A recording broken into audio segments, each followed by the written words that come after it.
If you want to write stories your readers will love, there are 3 things you need to do. Understand storytelling principles, see how other writers have applied those principles, and use them in your own work. Here on the Story Nerd podcast, our goal is to demystify story theory. We'll help you with the first 2 steps so that you can get started with the third. I'm Melanie Hill, editor, poet, and author of middle grade novel Jet Cooper. I help writers identify and solve their story problems. And I'm Valerie Francis. I'm a writer and a story editor, and I teach women who are writing in all genres how stories work so they can finish their books faster and without frustration. And on today's episode, Valerie pitched Conclave so that we can study the speech in praise of the villain. This 2024 film was directed by Edward Berger from a screenplay by Peter Strawn, and it's based on the 2016 novel of the same name, written by Robert Harris. Now, of course, there will be spoilers because we can't talk about the movie without talking about the movie. And please help other writers find our podcast by leaving a rating and review. For Apple Podcast listeners, you can do it right from your phone. Simply go to the show's landing page and scroll to the bottom. It's that simple. And if you're watching us on YouTube, please hit the like button and subscribe so that you never miss an episode. All right, Valerie, here's the Conclave, and I imagine there is plenty of stuff for you to talk about this week. There sure is. I'm going to try and be concise, but I'm making no promises. All right. Listen, if you've not seen Conclave yet, seriously do yourself a favor. This is an absolutely terrific, terrific movie.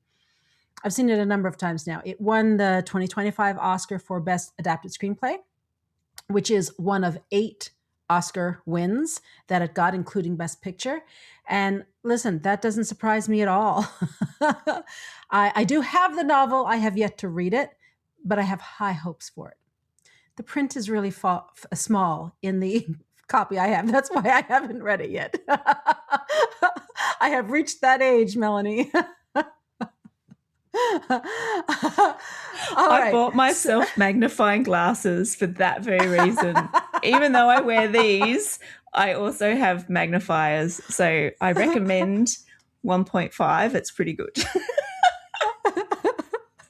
Welcome to middle age. All right.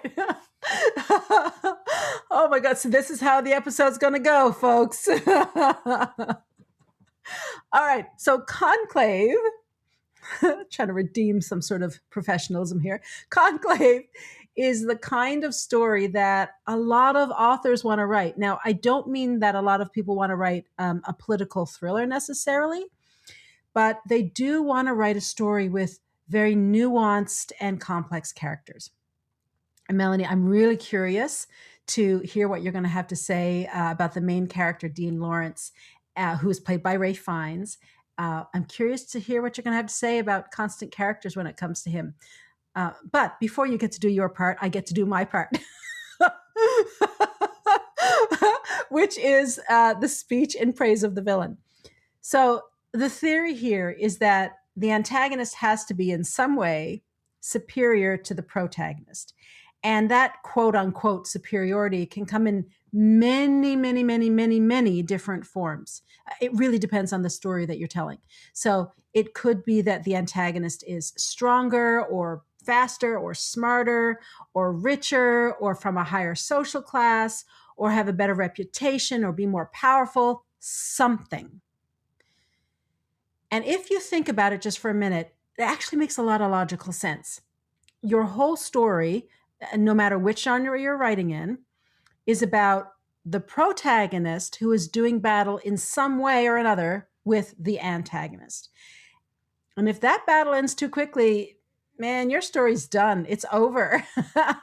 So your main character cannot triumph too quickly.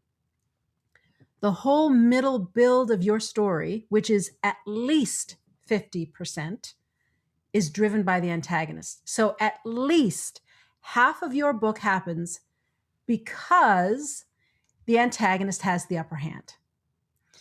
If your protagonist has the upper hand, then what is your middle build going to be about? Like, what are you going to write? You will have shot yourself in the foot there, creatively speaking. Now, in some stories, the antagonist or the villain is very easy to spot. Like, so for example, in a murder mystery, the villain or the antagonist is the murderer, right? I mean, that's not a complicated concept. We all get that.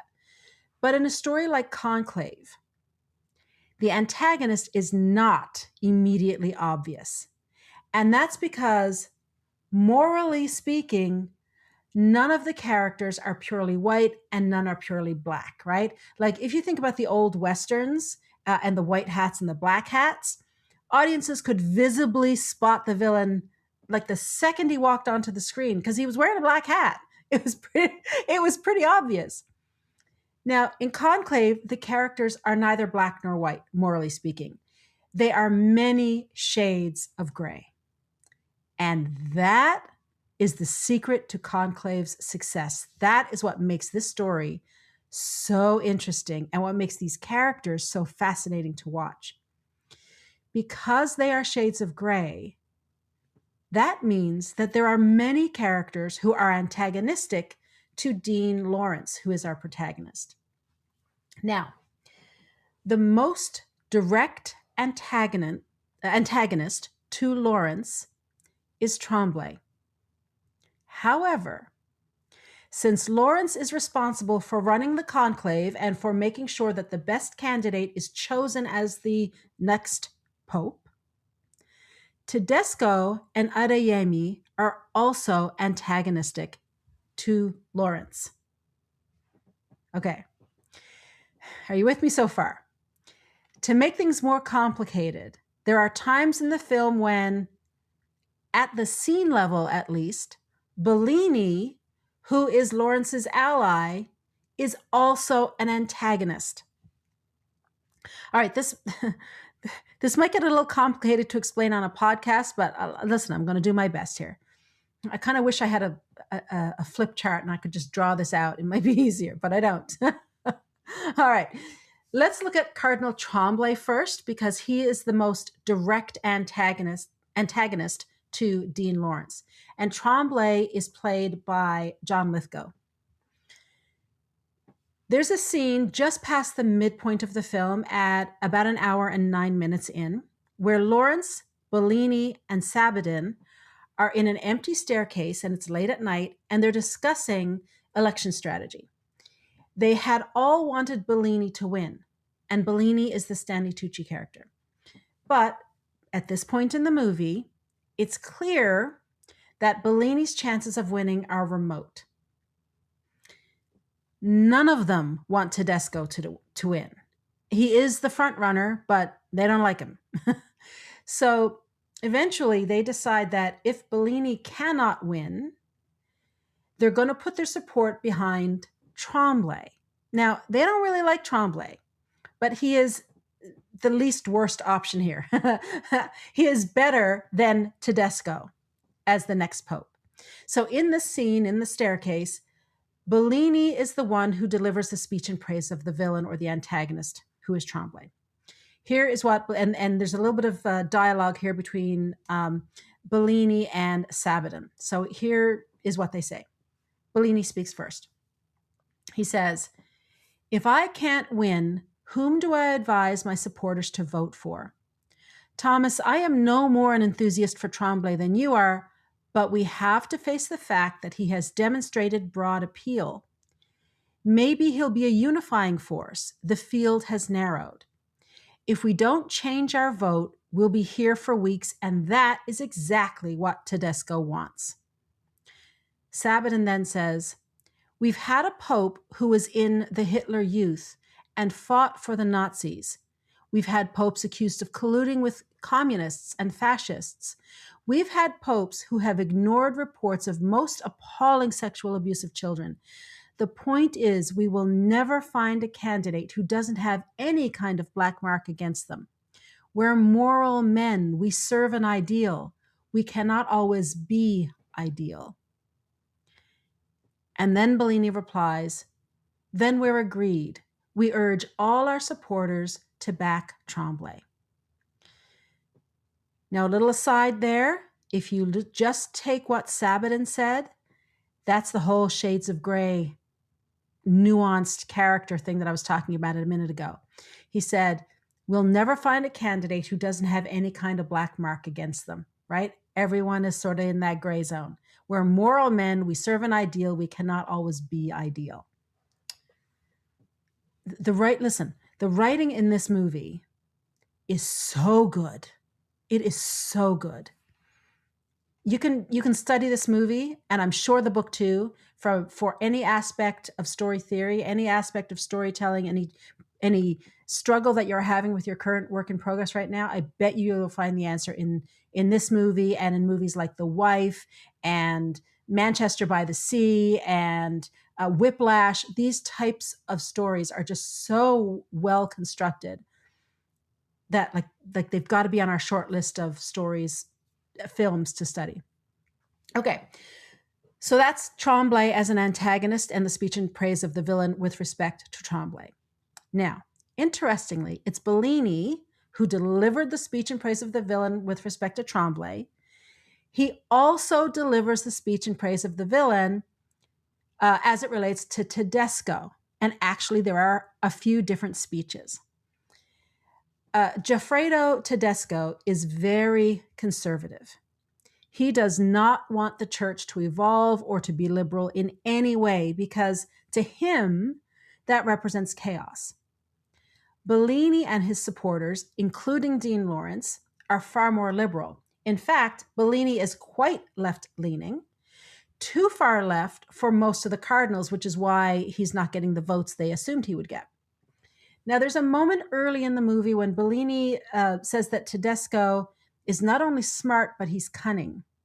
He arrives in Rome late because Tedesco knows that should he come to the conclave too soon, he would be talked about in the newspapers, and it would only take one bad newspaper article to sink Tedesco's chance of becoming pope. So he stays away as long as possible. Now, I didn't have a chance to go back and find the exact reference or the exact line of dialogue, but it's there. It's early in the movie, probably in the first act, and I think it is Bellini who says this, and this is the first speech in praise of the villain. There are three more. All right, when Bellini's name is first raised as candidate, he gives advice to Sabaton about how Sabaton, if he's going to go out and canvass on support of Bellini, on how he should explain Bellini's position to potential supporters. And Bellini says, quote, "Tell them I stand for a common sense approach to such issues as gays and divorce. Tell them I stand for never returning to the days of the Latin liturgy or families of 10 children because mama and papa didn't know any better. That was an ugly and repressive time, and I'm glad it's over. Tell them I stand for respecting other faiths, for tolerating other views within our church. And tell them that I believe women should play more of a role in the curia. I stand for everything that Tedesco does not." So that doesn't really sound like an overt speech in praise of the villain. However, in saying this, Bellini is acknowledging that Tedesco is a formidable opponent. Later in the film, Bellini then says, "If we liberals are not united, Tedesco will become pope. You have no idea how bad it became Thomas." And Thomas is Dean Lawrence, the Ralph Fiennes character. "The way he and his circle attacked the Holy Father toward the end, the smears, the leaks to the press, it was savage. He fought him every single day of his pontificate. And now that he's dead, he wants to destroy his life's work. If Tedesco becomes pope, he will undo 60 years of progress." That's how powerful Tedesco is. He can undo 60 years of progress. And finally, in the fourth speech in praise of Tedesco, Bellini says to Lawrence, "For better or for worse, it would seem that Tremblay is finished. This is a contest between Tedesco and you. You're the only one who can stop him now. So Tedesco is so powerful that of all of the cardinals in the conclave, Lawrence, Bellini believes, is the only one who might have a chance of stopping him. That's a lot. I mean, 4 speeches in praise of the villain, that lets us know that in the movie as a whole, Tedesco is sort of the primary antagonist. Tremblay is absolutely a formidable antagonist to the character Lawrence, but not necessarily to the film as a whole, because remember, Tremblay is also left-leaning. And what does our main character want? What does our hero want? What is his object of desire? To have a quote-unquote good pope succeed the late pope, and his definition of a good pope is someone who is left-leaning. Tremblay is not as left-leaning as they might like, but he's a better alternative than Tedesco. Okay, so now I also said that Adeyemi is an antagonist in Conclave as well. He is, of these 3 antagonists, sort of the least powerful, the one with the least teeth, I guess. Certainly he's lesser than Tremblay or Tedesco, and therefore his speech in praise of the villain is much shorter. But there is one. This time it's delivered by Lawrence, who says that, quote, Adeyemi has the wind behind him, meaning that he has a lot of support for becoming the next pope. So 3 antagonists. I keep saying over and over and over and over and over again, everything in story exists in a hierarchy. And if you look at these 3 antagonists, they exist in a hierarchy. At the top is Tedesco, and he has 4 speeches in praise of him as a villain. Next is Tremblay, and he has 1, but it's pretty robust. And then you have Adeyemi, who has a sentence. And it makes perfect sense. If the characters went on and gave Adeyemi 3 or 4 or 5 speeches, then he's now a far more powerful villain than Tedesco. So it's all logical. And the way that the filmmakers here have constructed this film, and if you look at the way they've constructed the dialogue, it's really impressive. This is one of those films, like the ones I mentioned in the King's Speech as well, that I can watch over and over and over again, and I see something new in it every single time. All right, so Melanie, that is it for the speech in praise of the villain. We have 3 significant antagonists, and each one got their own speech. How did you go with your study of constant characters this week? I'm curious. Lay it on me. All right. Well, before that, I actually wish that we'd studied this movie when I was looking at The Shadow last season, because the way the different shadows come out for each of those antagonists, right, is really interesting. And the justification that, we're only mortal men who aspire to perfection, all of that is very true. But the way that their shadows, because they all have shadows, and a shadow in terms of the shame and the things they know that they're not meant to do, all come out. And I was thinking about that when I was watching it, right?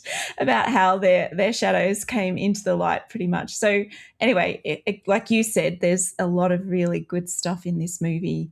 The shadows, the villains, how they're revealed, how they're spoken about. It's excellent. Anyway. And this whole concept of the shadow that's what nuanced characters are all about. Right? Yeah. They have the shadow. There's a hidden part of them that's not obvious at first blush, and it sort of rises up. Anyway, I'll be quiet because otherwise this episode will be 4 hours long. Yeah, no, but it's like, and they all center around one of the things that I was thinking, right? I love the way that you broke that down. But one of the thing that I was thinking about is all of those antagonists also revolve around all the aspiring cardinals, the ones aspiring to be Pope, are all certain, right, that they should be the Pope. And it's that certainty that is really, and their hubris, all of those things, they break their vows, there's bribery, there's false modesty, there's warmongering, that all sits around that certainty and part of the sin of certainty, I suppose, for want of better words. And I found that really fascinating because it also links into what it is, whether or not they're constant characters. Now, because certainty is one of, I think, the themes around being a constant character. But I identified only one constant character in Conclave, and that is Sister Agnes.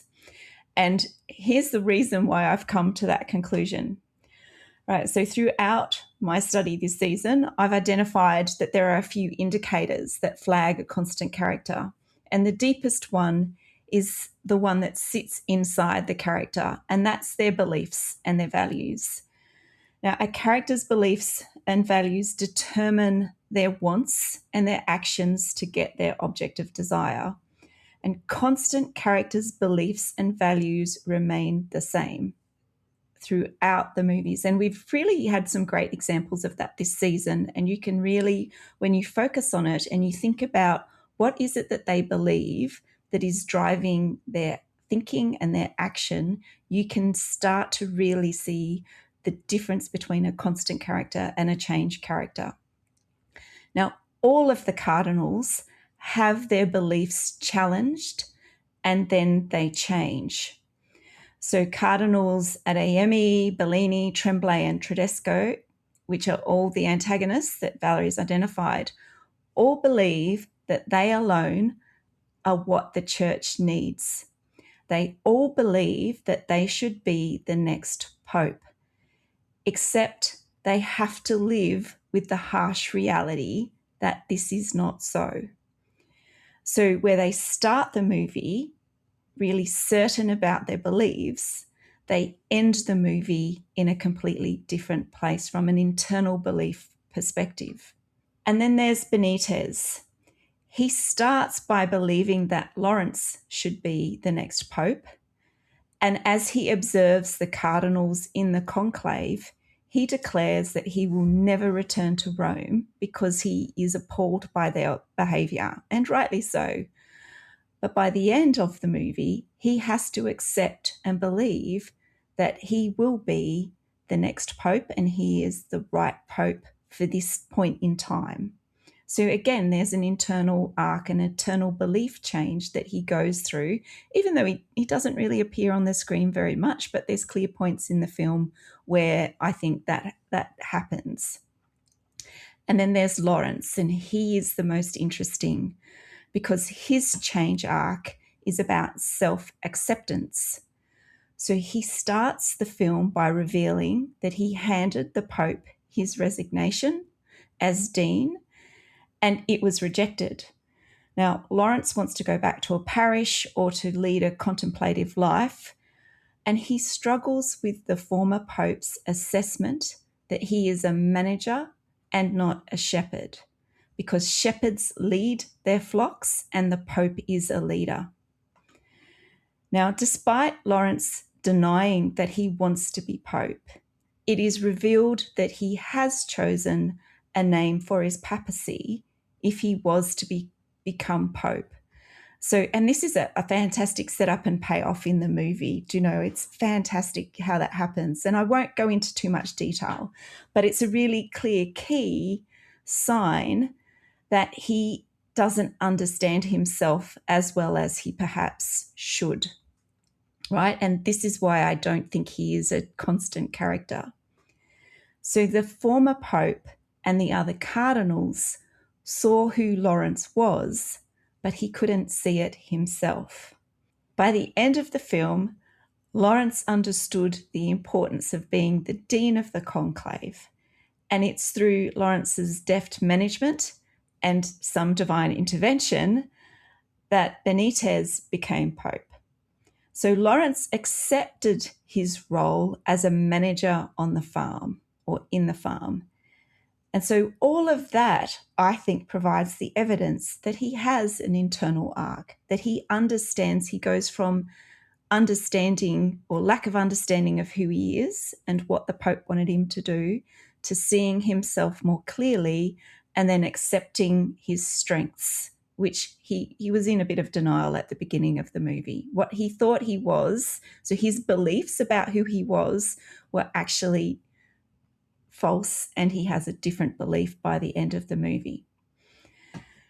So why do I say that Sister Agnes is a constant character? Well, it's because the nuns know and accept their place in this patriarchal world. So Agnes has the role of running Casa Santa Marta, where the cardinals are housed. And she didn't challenge the cardinals for power, nor did she ever express the desire to be a cardinal or a pope. However, in one pivotal scene, she reminds the cardinals that being invisible has its own God-given power. The nuns see and hear everything, and they will, when necessary, safeguard the moral centre of the church. Now, I've mentioned in this season, in most of the episodes this season, that some constant characters change the world around them. And Agnes changes the Conclave by confirming Tremblay was behind a successful character assassination of Adeyemi. Now, there are other minor characters like Sister Agnes that do change the outcome of the Conclave, like Wazinak and O'Malley could be considered constant characters, but their limited time on screen doesn't really provide much space for a character assessment. You know, they are really supporting roles. So overall, in a movie that establishes certainty as the devil, it's not surprising that there aren't many constant characters, because constant characters are certain about their beliefs. So that also pretty much surmises why I don't think there are many constant characters in this movie. All right, Valerie, what are your final thoughts for this episode? All right. Well, here is a great takeaway from Conclave, with respect to the speech in praise of the villain anyway. I want you to just look at how many speeches there are and notice that for the most part, it's only one character who's delivering them. It's Bellini, who is himself one of the antagonists. So delivering the speech in praise of the villain is one of his main functions in this story. It's not his only function by any means, but it's a main function. Just one character is the guy directing the viewer's attention to who the bad guys are, and they are his opponents. I'm telling you, this movie, and I'm sure the book too, has layers upon layers upon layers upon layers. I mean, just what Melanie said at the end there, in a movie that establishes certainty as the devil, that's why there's not many characters who are so certain. They're not constant, because constant characters are certain about their beliefs. I mean, come on. This is really masterful writing. This is not for the faint of heart. This is not the type of thing you're going to write for your very first book. Can you write it? Oh, sure. I think we are all capable of it. After we have a few books under our belt, and after we understand what characters are about, character development, cast design, we understand the whole concept of the shadow and what constant characters are and are not. I just love this. I love this story. Anyway, I'm just going to stop now. Because I told you I will go on and on and on. But it's easy to do, right? Because I'm with you. It's just fantastic. I really enjoyed watching it this week, and I'm going to read the book too. So, all right. That wraps it up for this week. Join us again next week when we discuss Thunderbolts. To support the show, please leave us a rating and review, and tell your writer friends about us. And if you are watching on YouTube, be sure to like and subscribe. For the power to write a best-selling story, visit storynerd.ca/courses. And to join Valerie's Inner Circle, go to valeriefrancis.ca Inner Circle.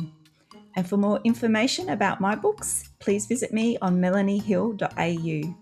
And remember, story theory does not have to be difficult. It's a tool to help you write more, not less. So take it one step at a time and have fun.